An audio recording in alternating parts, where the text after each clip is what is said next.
What do most people do when they don't land the job? When the job they want doesn't pan out? Maybe they've applied to hundreds and hundreds of applications. They've had conversations, they've had networking, they've sent out resumes to friends, they've done all the stuff, right? And months later, the job, the skip level role doesn't pan out. What do most people do? Well, one thing I see consistently that happens at this stage is that they make the wrong meaning out of it. They draw the wrong conclusion out of it. Okay. I did not land this job, so that must mean X. And whatever they come up with as X is usually the wrong thing. It's not the meaning they were supposed to come away with, but it's what feels, it's what feels plausible until they go with that. Most people make it mean the following. Maybe I wasn't ready. The recruiter said they wanted someone with a PMP, and since I don't have my PMP, maybe I wasn't ready. The recruiter said they wanted someone with 20 years experience, and since I have 19 and a half, maybe I wasn't ready. The recruiter said they wanted somebody who had not just fintech experience, but mobile payments specifically. And since I don't have mobile payments and I have all the other kinds of fintech experience, I'm just not ready.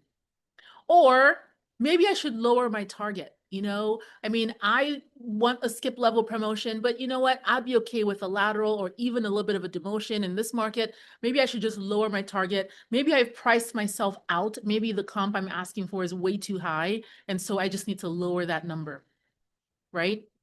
Maybe the market is just impossible right now, right? I should just take a break. No one's hiring at this level anyway, and on and on and on.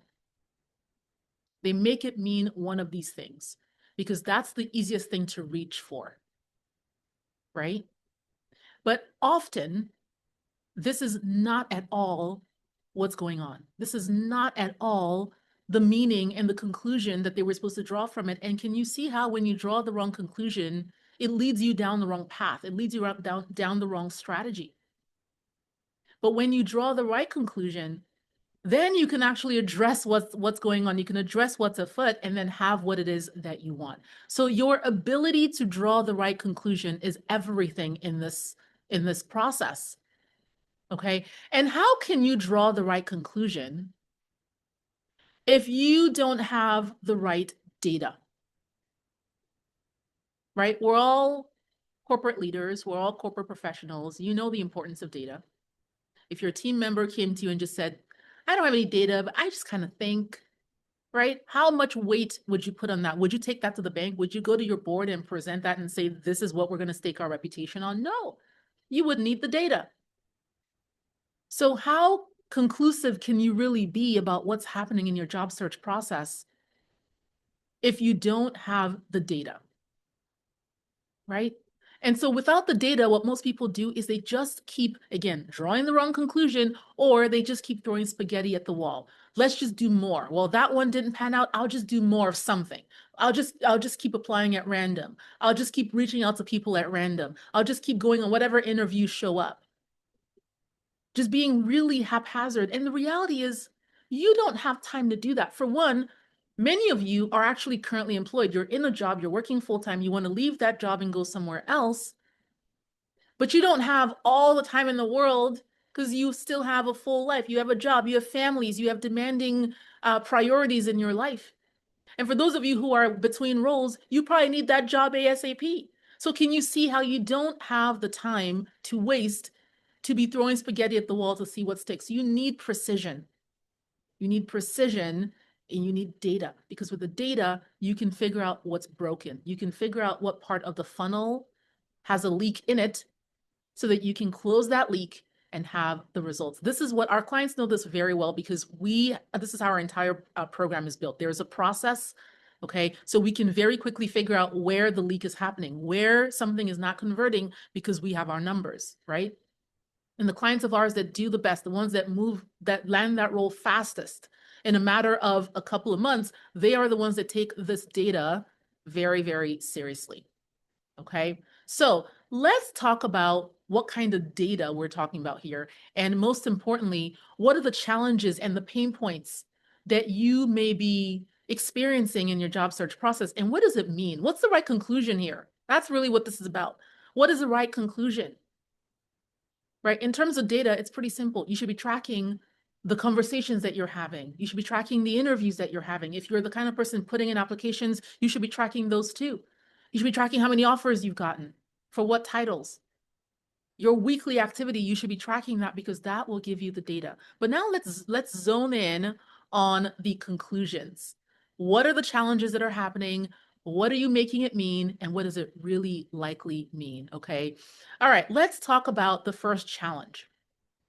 The first challenge would be something like, I have had more than one lowball offer in the last 3 months. I've had more than one lowball offer in the last 3 months. You might make that mean, you know, uh, with the marketplace, comp is just lower now. Comp is just lower. So I'm going to have to take a decrease, a pay cut. I had a recruiter tell me that my ask of 250K in base is just not what they're seeing in this market. I'm going to have to come down to 185. That's what you're making it mean. But perhaps it doesn't mean that. Perhaps what it means is you aren't fully vetting the opportunities before you enter an interview process. I tell our clients, don't interview for jobs for which there has not been any conversation about comp. You can have an informational conversation, you can learn about the role, but putting yourself through 16 rounds of interviews only to find out at the end that this really is $100,000 less than you currently make, right? Why would you do that? Why are you having interview upon interview when you don't even know the range? I understand you may not know the exact number, but the range. So if you're not vetting opportunities and you're taking whatever interview comes, just because the title says it's a VP, it really might be a senior manager, right?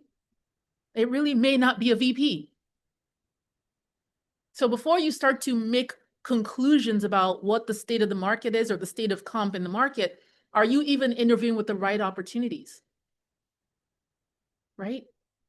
Now, a lot of times people will tell me, I'm looking for a VP role, but this role is really for a director or senior manager. I'm just going to interview anyway and see what happens. I'm just going to use it as practice, just practice my interviewing skills. That to me, interviewing for director or senior manager as practice for a VP would be like, it would be like practicing for the NBA by playing like kindergarten soccer. It's not even the same sport, certainly not the same level or league, not even close. So you're practicing the wrong thing. You're practicing that practice is actually hurting. It's hurting. Because the way that you would interview for a senior manager role, the KPIs, the stories, and the way you would tell them, not even remotely close to how a VP needs to sound. So if you're having more than one lowball offer in a quarter, that's a pattern. That's not nothing. That's not happenstance, right? Chances are you are entertaining companies, you're entertaining roles, you're entertaining opportunities that are not actually aligned to what it is that you want to be doing or where you are. And you should know that sooner rather than later so that you can channel your energies. Because think about it, that interview process, those 16 interviews for that VP role that really was a senior manager job, think about how much time and energy that took and what you could have been doing with that instead. Right? It's not harmless. So, challenge number 1, getting more than one lowball offer in 3 months, chances are you're not vetting your opportunities, you're taking whatever comes and you're interviewing for it, and then you're misreading that data to say, oh, well, it's just not there. No, it's there. You're just wasting your time with the wrong level, with the wrong opportunity. Let's go to challenge number 2. Challenge number 2, I have had more than 3 final round interviews for a skip level role with no offer. Okay. Let's say in the course of 6 months, I've gone on 3 final round interviews for the job I actually want. Final round, but no offer. Notice here, I should have mentioned this earlier, but notice here that we're not talking about just one. We're talking about a pattern. If you get one lowball offer, if you go to one final round and it doesn't pan out, you can always say, you win some, you lose some, right? But when you start to see a pattern, that's where the data becomes really important, right? So why would this be happening? Why would a person have 3 final round interviews or more with no offer or no acceptable offer? This means that you're not having any trouble attracting the opportunities. Your issue isn't that there are no interviews. No, there are interviews. Your issue isn't there are no jobs. There are jobs. You're just not being selected at the 11th hour, at the very end of the process. So the fact that you're getting opportunities tells me that your brand, your written, tangible brand elements are working. Your resume, your LinkedIn, cover letter, all the stuff, that's working, right? Your networking, all that's working to get you to this point. So the thing that you need to focus on now is, okay, what is it that's breaking in the interview process that is not making me the obvious choice for this role? Chances are it's not your credentials, it's not your qualifications, it's not your pedigree, it's not your education. You have all of those. That's why you got there. But it's likely, and I want you to hear me, it is likely down to the intangibles. Your discernible personality traits and whether those align with the particular team or the particular company that you're going for. For instance, if you are somebody who in the interview process, they perceived you to be somebody who's a little bit more on the shy side or the timid side, let's say, that's just an example, that might not be you, okay? But that's just how they perceived you. That's how you showed up. You had a little bit of nervous energy somewhere in there that came across or positioned you as someone who's a bit more timid. Now, that in itself isn't bad, but if the current team that exists now needs a different kind of leader, can you see how there's a mismatch? When they say you were not a fit or we went with someone who's a better fit, that's an example of what that could look like. Let's say that this particular role has a stakeholder in it. Let's say that this job is in supply chain. Okay, you're going after a senior director of supply chain role or a VP of supply chain role, and one of your number one stakeholders that you are going to have to get on board with or get on board with you is the head of PD. And it is known that the head of PD is not the most, shall we say, pleasant, diplomatic person to work with.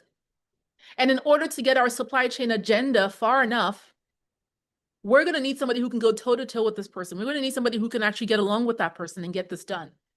Can you see how that has nothing to do with how many years of experience you have or your degrees or your wins and hundreds of millions of dollars in cost savings? None of that will matter at that 11th hour because it comes down to what is the risk? Did you know that hiring is a risk? And so companies are looking to take that risk down. They want someone who's like, there's little risk. This is almost zero risk that this will work out, right? That this person will actually stay. They won't get frustrated and they'll be able to actually get this done. So can you see how it's not your written brand elements at that point? It's not your resume. It's not your LinkedIn. They knew. So when they tell you at this stage, we went with someone with more experience, and since you didn't have the experience, we went with that person, you know that's BS because they know your experience. They knew that you had whatever the experience was that you had. They saw it on the resume. It's likely something like this. It's likely something about your personality traits and the way that you showed up and how that aligns with the team. And that's very hard to communicate. So they're not going to tell you that. They're not going to tell you, we perceived you to be really timid. Right? On the flip side, let's say that the team you're about to join has had 5 VPs in the last 12 months. You're going to be VP number 6. This team is burnt out on VPs. They are experiencing whiplash from all the change, right? And here you come and you're on day 1, you're telling them in your interview, I'm going to bulldoze everything and start over and not that the strategy is wrong, but for the environment that you're stepping into, there's that mismatch. So this is why I'm telling you, it's not necessarily about your credentials at this point. When you are at the point where you're getting to the final round 3 times or more, and they went with someone else with more experience, it is likely something that is intangible about your leadership quality Okay, it's your leadership quality that's afoot here, right? This is really important. Sometimes it also has to do with how well you've translated your experience for that company, for that industry. You may be coming from healthcare, they're looking for somebody in banking, and you're just telling your stories in healthcare, and they're impressive. These are impressive numbers, impressive wins. We want someone who can do that. But then at the final decision, the calibration, the talent review, the part where they're like, okay, let's make our decision here. Is it person A or person B? And they're like, yeah, okay, but she has this healthcare experience and she delivered hundreds of millions. But did we actually leave the conversations understanding what does that mean for us? What does that mean for us? Are we going to see the 100 million? Right? Did she convince us that we're going to see the 100 million? This is the nuance. This is the difference between first and second place, right? When you look at an Olympic gold medalist versus the Olympic silver medalist, it's a hair. It's a hair. You're over here tinkering with the stuff at the very beginning. It's the stuff at the end here that's making the difference. I hope this is illuminating for someone who may have found themselves at this place. I know it's frustrating, right? But at this stage, if it's happened once, twice, 3 times, for some of you up to 5 or 6 times, it's not any of the things you're being told. And unless you have somebody who has a vested interest, who knows you well, who's just really, really, really rooting for you and comfortable telling you the truth, you don't know what's going on. You don't know the truth. All right. And by the way, this is why in our programs, we coach our clients on how to handle themselves in these conversations to be able to signal the right thing for the organization. This is part of what you get. It's not enough for someone to teach you just how to answer interview questions. You've got to be able to dial your answers in for the moment in time, for the organization, for its industry. All of those nuances matter. They matter. All right. Challenge number 3. So we're going, step by step here. We started off with the offer stage. We went into final rounds. Now let's get into the middle of the funnel, okay? The ratio of my final round interviews to my first round interviews is less than 1 to 3. Okay, so you are having lots of first round interviews that are not converting to final round. You've been invited to lots of first round, maybe second round, but by first or second round, it doesn't go your way. You get the rejection letter, you get eliminated, right? You get hit with you're really impressive, we love meeting you, but it's just, we went with somebody else, right? So what's going on there?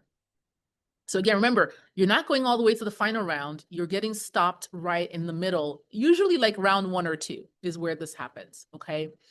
So why is this happening? Chances are, as you enter the interview process, you don't have enough differentiation. You sound just like everybody else.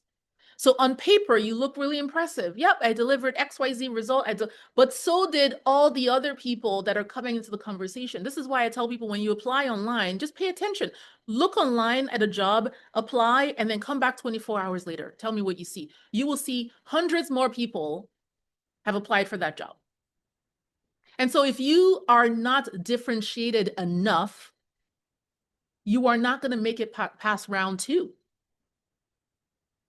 Because there's nothing unique about you. This is why our clients know, and this is my loving way of saying this. When I say you sound like a textbook, that's what I'm talking about. When if you're a client and you're here listening to this, you know what I'm talking about. If it sounds like like you're reading a textbook at me, if it sounds like you're regurgitating the job description, you are not differentiated enough. If you sound like ChatGPT, you are not differentiated enough. Everybody else has those same resources. They're doing the same searches as you. You're not differentiated enough. There's nothing unique. So when someone says, what makes you a great leader, or what, oh, I'm really empathetic and I create psychological safety on my teams and all stuff, who's not going to say that? Oh, it's about delivering growth and impact for the business. Who's not going to say that? You sound just like everybody else. And so, yeah, so then you enter the process, you enter the pool, but then very quickly, they've got to take those thousands of people who applied and boil it down to 10. And you're falling through at that stage because there's nothing about your brand that is differentiated. You sound competent. Yes, you sound competent, but you sound interchangeable. And this is where most of you are stuck. This particular challenge is where many of you are stuck. It's where most people are stuck. By mathematically, that makes sense, right? Because if you're going from 1,000 applicants to 10, most people are going to fall through the cracks there, right?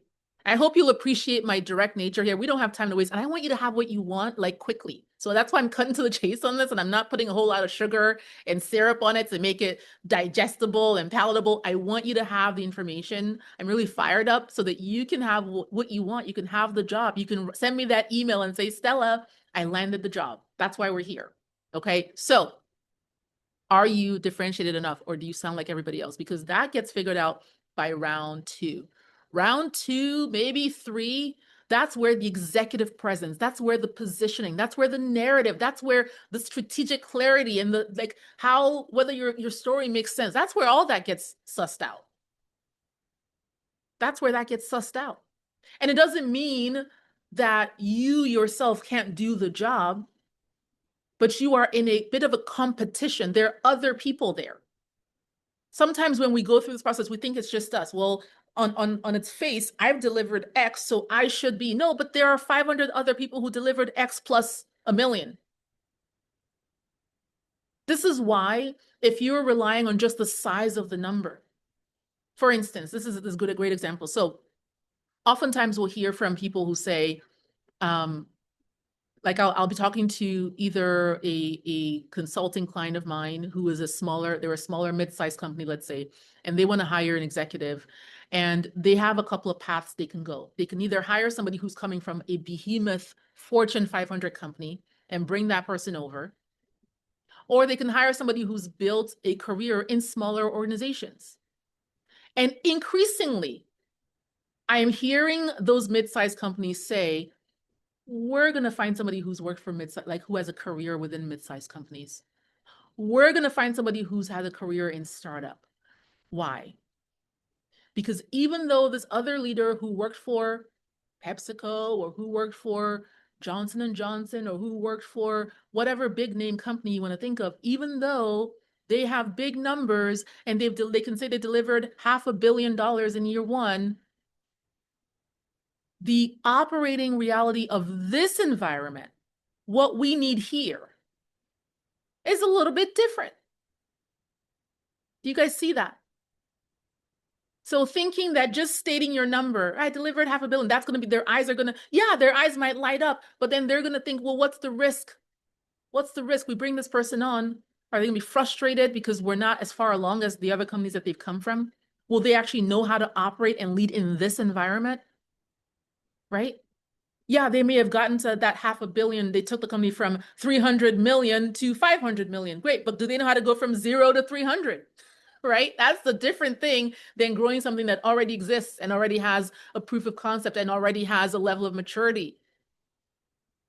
So I'm going deeper on these things because this is your blind spot. This is where you're stuck. This is what needs to be translated in a way that aligns with the job and the company and the industry. Okay. So if you are having lots and lots of first round conversations, not converting into final round interview, you sound interchangeable, you don't have the executive presence at the level, your stories are not landing for where you're going, the strategic clarity, the narrative is not coherent with what they're looking for or cohesive with what they're looking for. It's also possible that you're making some very basic, like, interviewing mistakes. That's the other thing. At this level, this is where the real interviewing happens. So now, round 2, they're putting you in front of a panel, or they're putting you in front of a C-suite leader, or they're putting you in front of a CHRO or something. This is where the rigor starts, right?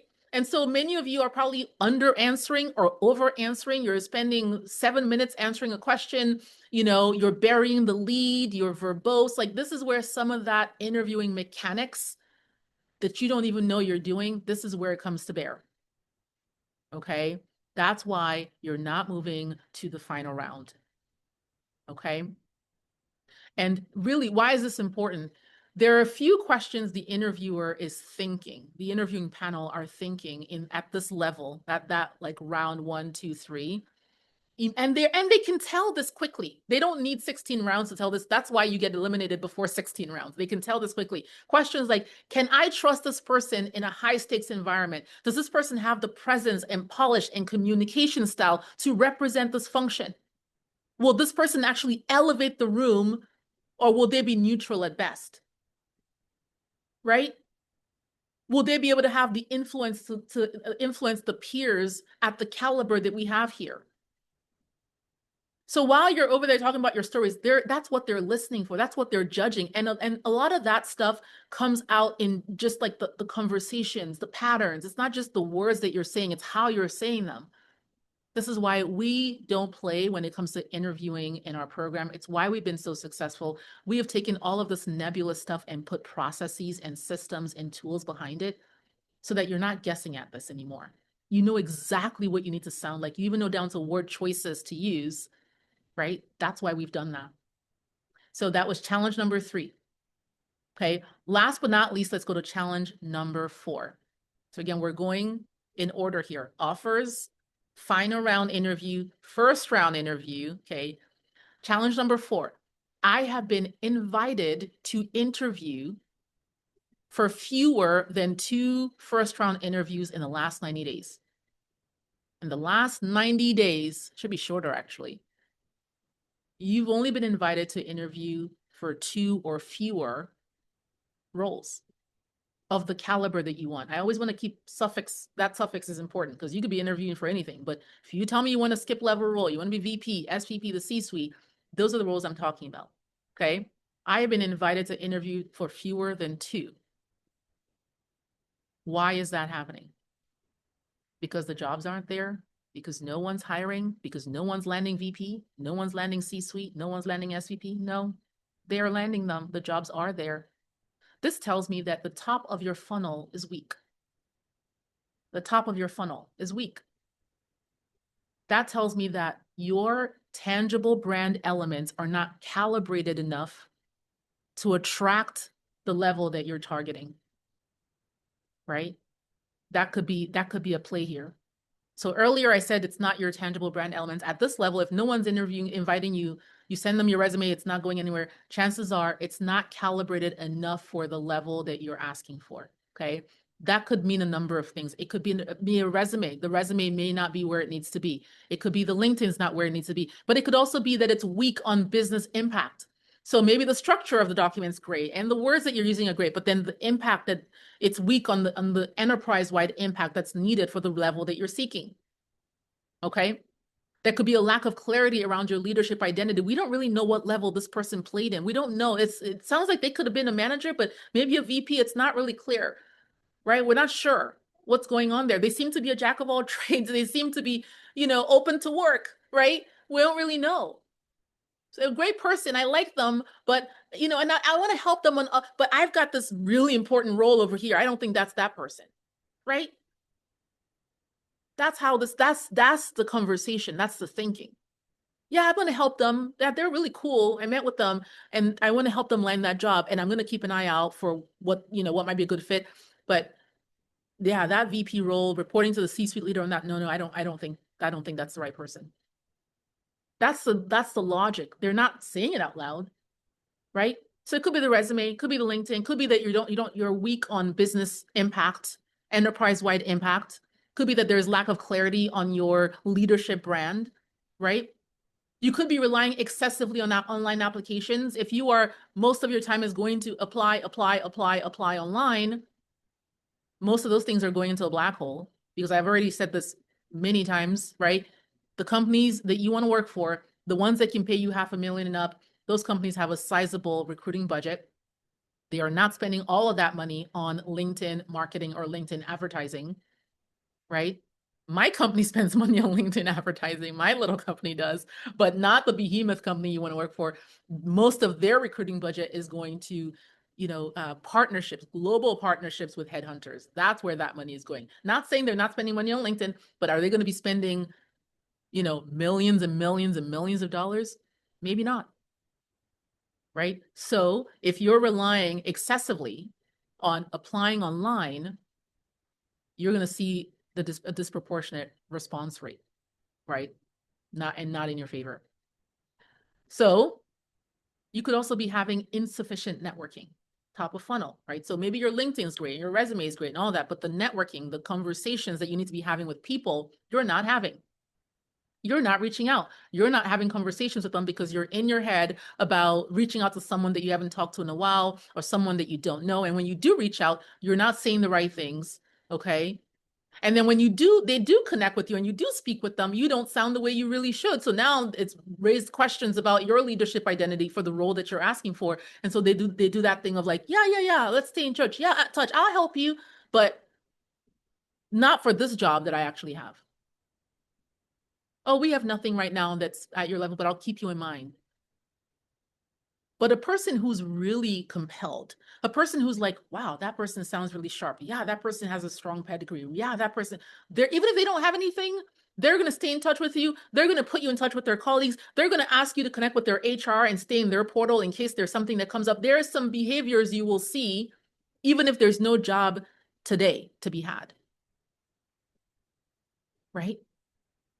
So I really want you to audit your numbers, look at these 4 challenges I've just given you, and ask yourself, which of these is my biggest area of opportunity? And you'll never again have to throw spaghetti at the wall because you'll be able to see in clear as day where your funnel is leaking. And then you can plug those holes. Now, if you know that you need the support in this area, you need the help, you need the trainings, you need the strategies, you need the coach to guide you through. Okay, you need to do the interview prep with me. You need to be able to have someone actually look at the resume, look at your stories, vet them, give you the feedback.